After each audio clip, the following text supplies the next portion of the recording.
Aba, Ginoong Maria, napupuno ka ng grasya.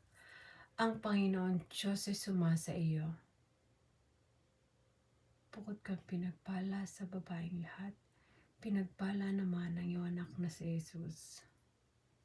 Buksan mo, Panginoon ko, ang aking mga labi at purihin ka ng aking dila. Pagkasakita mo, Diyos ko, ang pag-aampon at saklolo mo sa akin, at ihadya mo kami sa mga kaaway. Walhati sa Ama, sa Anak, at sa Diyos Espiritu Santo, kapara ng unang-una, ngayon at magpakailanman, at magpasawalang hanggan, siya nawa. Sumasampalataya ako sa Diyos Amang makapangyarihan sa lahat na may gawa ng langit at lupa. Sumasampalataya naman ako kay Jesucristong isang anak ng Diyos,